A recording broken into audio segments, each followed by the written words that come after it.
"Wahai Ali, mandikanlah jenazah Rasulullah, karena sesungguhnya seruan suara yang pertama adalah iblis."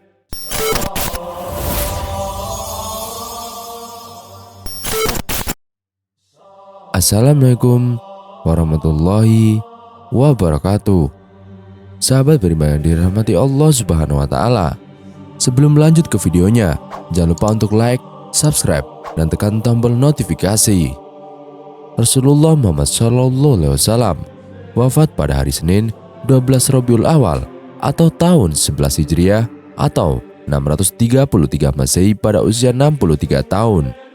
Isyarat dekatnya ajal Rasulullah dimulai ketika Nabi SAW beriktikaf di bulan Ramadan tahun 10 Hijriah dan Malaikat Jibril alaihissalam mengulang Al-Quran hingga 2 kali dalam tahun itu bersama Rasulullah. Kemudian di Padang Arafah saat Haji Wada sebagai pertanda bahwa umur Rasulullah hidup di dunia tidak lama lagi. Rasulullah SAW bersabda, "Aku tidak tahu pasti, barangkali setelah tahun ke ini aku tidak akan bertemu lagi dengan kalian di tempat wukuf ini untuk selamanya." Selanjutnya Rasulullah kemudian beranjak menuju mimbar seraya bersabda, "Sesungguhnya aku yang mendahului kalian dan sesungguhnya aku menjadi saksi terhadap kalian. Demi Allah, sungguh saat ini aku sedang melihat liang kuburku. Kepadaku telah diserahkan kunci-kunci perbendaharaan bumi atau kunci-kunci bumi. Dan demi Allah, aku tidak mengkhawatirkan kalian akan musyrik setelahku. Akan tetapi yang kutakutkan, kalian akan berlomba-lomba mendapatkan kunci-kunci itu." Hadis riwayat Bukhari dan Muslim. Ibnu Mas'ud radhiyallahu anhu berkata, ketika ajal Rasulullah SAW sudah dekat, Rasulullah mengumpulkan kami di rumah Aisyah radhiyallahu anha. Kemudian Rasulullah memandang kami sambil berlinang air matanya, lalu bersabda, "Marhaban bikum, semoga Allah memanjangkan umur kamu semua. Semoga Allah menyayangi, menolong, dan memberikan petunjuk kepada kamu. Aku berwasiat kepada kamu agar bertakwa kepada Allah Subhanahu wa Ta'ala. Sesungguhnya aku adalah sebagai pemberi peringatan untuk kamu. Janganlah kamu berlaku sombong terhadap Allah." Allah Subhanahu wa Ta'ala berfirman, "Kebahagiaan dan kenikmatan di akhirat kami jadikan untuk orang-orang yang tidak ingin menyombongkan dirinya dan membuat kerusakan di muka bumi, dan kesudahan surga itu bagi orang-orang yang bertakwa." Kemudian kami bertanya, "Bila ajal engkau ya Rasulullah?" Rasulullah menjawab, "Ajalku telah hampir dan aku pindah ke hadirat Allah, ke Sidratul Muntaha dan ke Jannatul Mawa serta ke Arsyillah." Kami bertanya lagi, "Siapakah yang akan membandingkan engkau ya Rasulullah?" Rasulullah menjawab, "Salah seorang ahli bait." Dan kami pun bertanya, "Bagaimana nanti kami mengkafani engkau ya Rasulullah?" Rasulullah menjawab, "Dengan bajuku ini atau pakaian Yamaniyah." Dan kami pun bertanya lagi, "Siapakah yang mensolatkan Rasulullah di antara kami?" Kami menangis dan Rasulullah pun turut menangis. Kemudian Rasulullah bersabda, "Tenanglah, semoga Allah mengampuni kamu semua apabila kamu semua telah memandikan dan mengkafaniku. Maka letakkanlah aku di atas tempat tidurku di dalam rumahku ini, di tepi liang kuburku. Kemudian keluarlah kamu semua dari sisiku. Maka yang pertama-tama mensolatkan aku adalah sahabatku Jibril alaihissalam, kemudian Mikail, kemudian Israfil, kemudian malaikat Israel beserta bala tentaranya. Kemudian masuklah kamu dengan sebaik-baiknya, dan hendaklah yang mulai sholat adalah kaum lelaki dari pihak keluargaku, kemudian yang wanita-wanitanya, dan kemudian kamu semua." Dalam kitab Durratun Nasin, Utsman bin Hasan bin Ahmad Asy-Syakiri Al-Kubawi dikatakan, setelah wafatnya Nabi Muhammad SAW, muncullah sebuah kejadian gaib. Waktu itu sahabat Ali meletakkan jenazah Rasulullah di atas dipan untuk dimandikan. Namun tiba-tiba muncullah suara gaib yang terdengar dari sudut rumah dengan suara yang sangat keras, "Janganlah kalian memandikan Muhammad, sebab dia suci dan mensucikan." Sahabat Ali lantas sedikit terpengaruh dengan suara itu. Sahabat Ali lalu bertanya, "Siapakah kamu?" "Sungguh Nabi telah menyuruh kami memandikan jenazahnya." Kemudian tiba-tiba muncullah dan terdengar suara lainnya dan berkata, "Wahai Ali, mandikanlah jenazah Rasulullah, karena sesungguhnya seruan suara yang pertama adalah iblis." Karena dengki kepada Nabi Muhammad dan bermaksud agar Nabi Muhammad masuk ke dalam kuburnya dalam kondisi tidak dimandikan, sahabat Ali lantas berkata, "Semoga Allah membalas kebaikan kepadamu, sebab engkau telah memberitahuku bahwa itu adalah iblis. siapakah sebenarnya Anda?" tanya sahabat Ali. Dan seruan kedua menjawab, "Aku adalah Nabi Khidir. Aku menghadiri jenazah Nabi Muhammad SAW." Ternyata Nabi Khidir alaihissalam ketika itu ikut bertakziah atas wafatnya Rasulullah SAW. Di waktu itu pula, iblis datang membujuk sahabat Ali agar tidak usah memandikan jenazah Rasulullah. Namun atas petunjuk Nabi Khidir alaihissalam, akhirnya sahabat Ali mantap untuk memandikan jenazah Rasulullah SAW. Sahabat Ali lantas memandikan jenazah Rasulullah, sedangkan Al-Fadl Ibnu Abbas dan Usama bin Zaid mengguyurkan airnya, sementara malaikat Jibril membawakan obat pengawet dari surga. Setelah dimandikan, kemudian jenazah Rasulullah SAW dikafani. Setelah jenazah Rasulullah telah dimandikan, dikafani, dan disolati, barulah jenazah Rasulullah disemayamkan kalian kubur. Jenazah Rasulullah dimakamkan di kamar Sayyidina Aisyah radhiyallahu anha. Kemudian Sayyidah Aisyah radhiyallahu anha berdiri di atas kubur Nabi SAW dan berkata, "Wahai orang yang tidak pernah memakai sutra dan tidak pernah tidur di atas kasur yang empuk, wahai orang yang keluar dari dunia sedangkan perutnya tidak pernah kenyang dengan roti gandum, wahai orang yang lebih suka tikar daripada ranjang, wahai orang yang tidak pernah tidur sepanjang malam karena takut kepada neraka." Ibnu Rajab mengatakan, saat Rasulullah wafat kaum muslimin tercengang hebat. Ada yang tercengang hingga tak sadarkan diri, ada pula yang tidak bisa berkata-kata. Ada yang tidak mau lagi tinggal di Madinah seperti Bilal bin Rabah. Bahkan ada yang meminta kepada Allah agar matanya dibutakan Allah Subhanahu wa taala karena dia hanya ingin orang yang terakhir ia lihat adalah Rasulullah, ialah Abdullah bin Zaid. Dan ada yang mengingkari kematian Rasulullah seperti halnya Umar bin Khattab radhiyallahu anhu.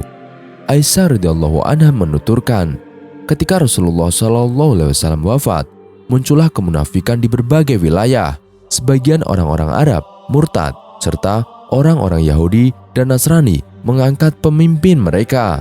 Kaum muslimin ketika itu laksana kambing yang kehujanan di malam hari pada musim dingin karena kehilangan Nabi SAW, sampai Allah Azza wa Jalla menyatukan mereka dengan kekhalifahan Abu Bakar. Rasulullah SAW bukan hanya membuat sedih keluarga dan seluruh kaum muslimin, namun seluruh alam dan seisinya juga ikut bersedih. Sosok Rasulullah SAW yang lembut, berakhlak mulia, tentu sangat dirindukan dan tidak akan terganti di dalam hati para pecintanya, dan syafaatnya sangat diharapkan umatnya di akhirat kelak. Semoga kelak kita senantiasa dapat meneladani akhlak mulia Rasulullah Muhammad SAW. Amin, amin, Allahumma amin. Setan adalah pengikut sejati iblis. Pada hari kiamat, kelak iblis dan para pengikutnya akan menerima laknat dan siksa yang amat pedih. Ketika itu, kursi dari api didatangkan. Kemudian, iblis laknatullah duduk di atas kursi itu. Sedangkan posisi para setan dan orang-orang kafir berkumpul di samping iblis. Iblis kemudian mengeluarkan suara layaknya bunyi keledai yang meringkik-ringkik. Iblis kemudian berkata, "Wahai penduduk neraka, bagaimana kalian menemukan janji Tuhan kalian hari ini?" Mereka menjawab, "Janji Allah itu benar." Iblis kemudian berkata, "Ini adalah hari di mana aku putus asa dari rahmat Allah." Allah Subhanahu wa taala kemudian memerintahkan para malaikat untuk memukuli iblis dan pengikutnya menggunakan palu yang terbuat dari api. Azab yang diterima iblis dan pengikutnya tidak hanya itu. Mereka lalu dilemparkan ke dalam kobaran api neraka dan mereka tidak mendengarkan perintah untuk keluar dari neraka selama-lamanya. Nauzubillah min zalik. Dalam sebuah riwayat dikisahkan, kelak pada hari kiamat, iblis didatangkan dan diperintahkan duduk di atas kursi berapi. Lalu di atas leher iblis terdapat sebuah kalung laknat. Allah Subhanahu wa taala kemudian memerintahkan malaikat Zabaniyah untuk menyeret iblis dari kursi itu. Mereka berupaya keras untuk melakukannya, tapi sayangnya mereka malah tidak mampu menyeret iblis dari kursi itu. Kemudian Allah Subhanahu wa taala memerintahkan 80.000 malaikat untuk menyeret iblis, namun mereka tetap gagal. Kemudian Allah Subhanahu wa taala memerintahkan malaikat Israfil dan malaikat Israel. Masing-masing dari mereka berdua ditemani 8.000 malaikat. Namun tetap saja malaikat sebanyak itu tidak mampu memindahkan iblis. Allah Subhanahu wa taala kemudian berfirman kepada mereka, "Seandainya saja para malaikat yang berjumlah berlipat ganda berkumpul untuk melakukan hal itu, sungguh mereka tidak akan kuat memindahkan iblis selama kalung laknat masih berada di lehernya. Hal ini memiliki makna bahwa iblis akan tetap dan kekal berada di neraka tanpa bisa bergeser sedikit pun dari tempatnya di neraka. Nauzubillah min zalik. Sebenarnya, ketika di dunia, iblis pernah ingin bertaubat karena merasakan penyesalan akan kedurhakaannya kepada Allah Subhanahu wa taala. Dalam kitab Mukasyafatul Qulub dikatakan bahwa dahulu suatu ketika iblis pernah mendatangi Nabi Musa alaihissalam. Iblis lantas berkata kepada Nabi Musa, "Wahai Musa, engkau itu adalah seorang yang dipilih Allah untuk mengemban risalahnya. Dia telah menyampaikan firman-Nya langsung kepadamu." Nabi Musa alaihissalam tahu bahwa yang datang kepadanya adalah iblis. Lalu Nabi Musa alaihissalam menjawab, "Ya benar, apa yang engkau mau wahai yang terlaknat?" Iblis berkata, "Wahai Musa, katakanlah kepada Tuhanmu bahwa salah satu makhluknya sungguh-sungguh memohon pertobatan." Kemudian Allah Subhanahu wa taala lantas menurunkan wahyu kepada Nabi Musa alaihissalam. "Wahai Musa, katakanlah kepadanya, sungguh aku mengabulkan apa yang engkau mohonkan. Perintahkanlah iblis agar bersujud ke kuburan Nabi Adam alaihissalam. Jika dia bersujud kepadanya, maka aku akan menerima taubatnya dan mengampuni dosa-dosanya." Setelah itu, Nabi Musa alaihissalam lantas menyampaikan wahyu Allah itu kepada iblis. Setelah mendengarkannya, iblis malah marah dan dengan sombongnya berkata, "Hai Musa, aku tidak mau bersujud kepada Adam di surga saat ia hidup. Bagaimana mungkin aku mau bersujud kepadanya saat ia sudah mati?" Begitu sombongnya iblis dan selalu saja membangkang perintah Allah Subhanahu wa taala. Oleh sebab itu, siksaan iblis pun semakin pedih ketika kelak di neraka. Ketika di neraka, dikatakan kepada iblis, "Bagaimana kau merasakan siksaan Allah?" Iblis menjawab, "Siksaan paling pedih yang pernah ada." Kemudian dikatakan kepada iblis, "Sesungguhnya Nabi Adam berada di taman surga. Sujudlah kepadanya dan mintalah ampunan supaya kau diampuni." Namun, iblis masih saja menolak untuk bersujud, sehingga siksaannya pun semakin pedih, 70 kali lipat lebih pedih dari sebelumnya dan lebih pedih dari siksa yang diterima para penghuni neraka. Diriwayatkan bahwa Allah mengeluarkan iblis dari neraka setiap 100 tahun. Allah kemudian mengeluarkan Nabi Adam, kemudian memerintahkan iblis supaya bersujud kepada Nabi Adam alaihissalam. Tetapi iblis masih enggan bersujud dan akhirnya iblis kemudian dikembalikan lagi ke dalam neraka. Iblis ketika diperintah untuk bersujud kepada Allah, maka iblis pun bersujud karena sesungguhnya iblis dahulunya adalah hamba Allah yang taat. Namun ketika iblis diperintahkan untuk melakukan sujud penghormatan pada Nabi Adam alaihissalam, iblis menunjukkan kesombongannya dan merasa lebih mulia dari Nabi Adam alaihissalam dan menolak perintah Allah Subhanahu wa taala, sehingga diusirlah dari surga dan mendapatkan laknat dari Allah Subhanahu wa taala. Jika iblis yang mau bersujud kepada Allah saja dilaknat karena kesombongannya, lantas bagaimana kesombongan umat manusia yang disuruh sujud kepada Allah malah tidak mau bersujud?